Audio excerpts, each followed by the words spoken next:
কথা না শুনলে হবে না, আপনাদের দুঃখ আমরা সবাই বুঝি না, একটু শোনেন।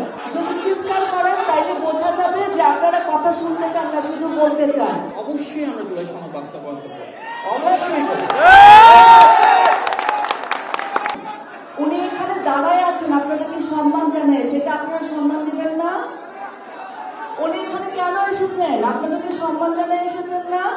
উনিও তো আপনাদের একজন, তাহলে কথা শুনতে হবে না? দলমত নির্বিশেষে আপনারা কথা শুনেন। মা আপনার কান্না শোনার জন্য উনি এখানে এসেছেন, ওনার কথাটা আপনারা শুনেন। হ্যাঁ, আমি কিন্তু আপনাদের একজন, আমি ওনাদের দাওয়াতে এসেছি আপনাদেরকে দেখার জন্য। এই কথা শোনা লাগবে আপনাদের। মাননীয় প্রধানমন্ত্রীর উপদেষ্টা আপনাদের জন্যই কাজ করেন এবং তার হয়ে আপনাদের এখানে এসেছেন। জনাব তারেক রহমানের হয়ে এখানে এসেছেন। আপনি কথা না শুনলে হবে না, আপনাদের দুঃখ আমরা সবাই বুঝি না, একটু শোনেন।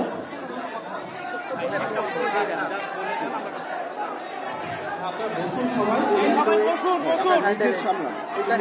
আপনারা আমার ভাই বোন। ভাই আপনার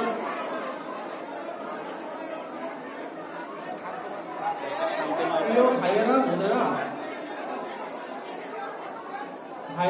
আপনারা সবাই বসেন প্লিজ। আমরা তো সবাই জুলাইয়ের যে আকাঙ্ক্ষা, যে শহীদ পরিবার, যে আহত পরিবার, ওনারা তো আমাদেরই বাবা মা, আমাদেরই ভাই বোন।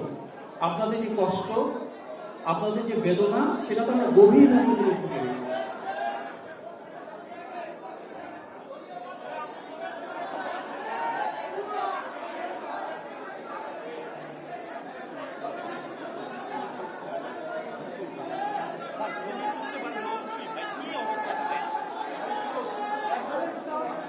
আপনারা তো প্রিয় ভাই বোনেরা, আপনারা যারা শহীদ পরিবারের রয়েছেন, আপনারা যারা আহত রয়েছেন, আপনারা তো আমাদেরই ভাই, আমাদেরই বোন। যারা বৃদ্ধ অবস্থায় রয়েছেন, আপনারা আমাদের বাবা মায়ের মতো।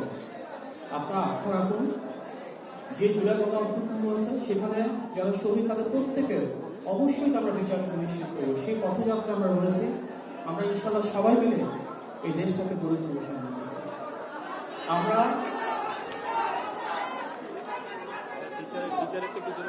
জুলাই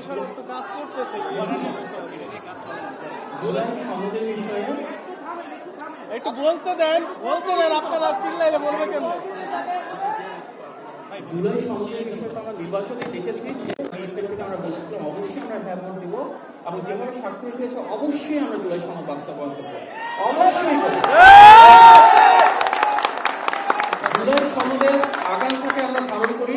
জুলাই সনদকে ইনশাআল্লাহ আমরা সবাই মিলে যেভাবে একজোটে আমরা রাজপথে ছিলাম, যেভাবে এই বাংলাদেশকে আমরা ফ্যাসিবাদ মুক্ত করেছিলাম, সেভাবে আমরা সবাই মিলে কাঁধে কাঁধ মিলিয়ে জুলাই সনদ বাস্তবায়ন করব। ঠিক যেভাবে এই বাংলাদেশ আমাদের সবার, ফ্যাসিবাদ বিরোধী ঐক্য আমাদের সবার। তাই আসুন ভাইয়েরা বোনেরা, আপনারা আপনাদের সন্তান হারিয়েছেন, আমরা আপনাদের সন্তান তুল্য। আসুন আমরা সবাই মিলে এই দেশটাকে একসাথে একযোগে সে আকাঙ্ক্ষাকে ধারণ করে গড়ে তুলি। ধন্যবাদ। আসসালামু আলাইকুম।